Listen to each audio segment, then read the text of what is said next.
না ঘটনাস্থলীতো মই নাছিলোঁ পৰহি ঘটনা এইটো পৰহি ৰাতি যোৱা আপোনাৰ প্ৰায় 11:30 মানৰ ঘটনা এইটো ৰাতি ওচৰতে বিহু এখন আছিলে বিহুখনৰ ওচৰতে এইখিনি মাতাল আৰু ড্ৰাগছ আসক্তৰ বনৰীয়া দলৰ আক্ৰমণত মোৰ আজি বন্ধু হেৰুৱাইছোঁ এইটো অতিকৈ দুৰ্ভাগ্যজনক তথাকথিত সভ্য সমাজৰ আজি আমি এয়া স্বৰূপ দেখিছোঁ কি হৈছে তথাকথিত উচ্চ শিক্ষিত আৰু সাংস্কৃতিক মহানগৰী যোৰহাটৰ তথাকথিত সম্ভ্ৰান্ত অঞ্চল চন্দননগৰ নিজে চন্দননগৰৰ নিবাসী হৈ আজি লজ্জিত হৈছোঁ চন্দননগৰৰ এই মাজমজিয়াত এনেকুৱা ঘটনা ঘটিছে আজি লজ্জিত আমেতকৈও বেছি লজ্জিত হ'ব লাগে পুলিচ প্ৰশাসন যিটো অৱস্থা আজি 2-3 মাহৰ পৰা আমি 2 মাহ নহয় আজি 6-7 মাহৰ পৰা আমি কথা কৈয়ে আছোঁ কণ্টিনিউৱাছ যে কি ড্ৰাগছৰ আসক্তৰ কেনেকুৱা ধৰণৰ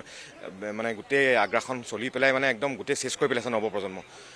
কণ্টিনিউৱাছ স্মাৰক পত্ৰ দিয়া হৈছে আমাৰ সকলো ৰাইজৰ পৰা সকলো সংগঠনৰ পৰা কিন্তু নাই একো চকুমুদা কুলি হৈ চব বহি আছে আজি তাৰ কাৰণে দায়ী কি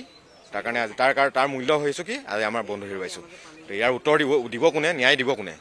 আপোনালোকে দেখা পাইছে সকলোৱে জ্ঞাত যে কি অৱস্থাত আজি যোৰহাট মহানগৰী আছে যোৰহাট মহানগৰী ক'বলৈ গৈছে ফ্লাইঅভাৰ দুখন হৈছে কিন্তু কি অৱস্থাত যোৰহাট হৈছে আপোনালোকে নিজেও জ্ঞাত আপোনালোকে হয়তো ৰাতি নিউজ কৰিবলৈ গ'লে কেনেকুৱা ধৰণৰ কিছুমান অঞ্চলত সোমাবলৈ হয়তো ভয় কৰে আৰু সেই এটা অঞ্চল তেনেকুৱা হৈছে চন্দননগৰ আজি অৱস্থা বেয়া শোচনীয় অৱস্থা আজি লগৰ এটা হেৰুৱাইছোঁ এইটো হয়তো আজি আমি মানে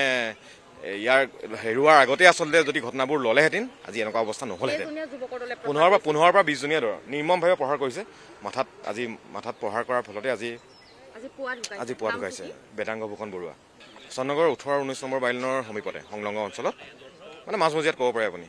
আমি যিমান দূৰ এতিয়া মুহূৰ্তত আমি গম পাইছোঁ দলটোৱে ওচৰৰ ৰজাবাৰী অঞ্চলৰ বৌদ্ধ মন্দিৰৰ সমীপৰ বুলি গম পাইছোঁ হয়তো তাত আৰু ক'ৰ ল'ৰা আছে আমি এইটো মুহূৰ্তত ক'বলৈ দিগদাৰ হৈছে কিন্তু 15-20 জনীয়া ল'ৰা নিৰ্মমভাৱে আক্ৰমণ কৰিছে চোকা অস্ত্ৰ প্ৰয়োগ কৰিছে আৰু মৃত্যুমুখত ঠেলি দিলে আজি মাৰ্ডাৰ হৈছে অপেন মাৰ্ডাৰ এইটো হয় ড্ৰাগছ আসক্ত সকলোৱে জানে তাত কোন ড্ৰাগছ আসক্ত কেনেকৈ আছে কোন পেডলাৰ ঘূৰি ফুৰিছে সকলোৱে জানে অপেন চিক্ৰেট তেওঁ শনিবাৰে ৰাতি চন্দননগৰ জনপথত প্ৰগ্ৰেম হৈ আছিলে তেওঁ চাবলৈ গৈছিলে চাবলৈ গৈ ওচৰতে কাৰোবাৰ বোলে ধন লাগি আছে মই শুনামতে মইতো দেখা নাই তাৰপিছত তেওঁ ল'বলৈ এৰুৱাবলৈ যাওঁতে তেওঁক কোনোবাই পিছফালৰ পৰা মাৰি পেলাই থৈ গ'ল তাৰ লগৰ ল'ৰাই বোলে পাই মেলি তেওঁলোকে যোৰহাট চিভিললৈ লৈ আহি পেলাই ৰাতি 12:30 বজাত মোলৈ ফোন আহিছে বোলে এনেকৈ আপোনাৰ খুলখালি হেৰি হৈছে বোলে কোনোবাই মাৰিলে বেহুচ হৈ আছে লগালগ আহিলোঁ চিভিললৈ আহিলোঁ তাত ফাৰ্ষ্ট এড হেৰি কৰিলে তাৰপিছত তাত আই চি ইউ নাপালোঁ কাৰণে পিছদিনাখনি আমি মিছনলৈ আহিলোঁ মিছনত কালি ডাক্তৰে অপাৰেশ্যন কৰিলে তাৰপিছত আজি ৰাতিপুৱা আপোনাৰ গম পাইছে যে তেওঁ হেৰি হৈছে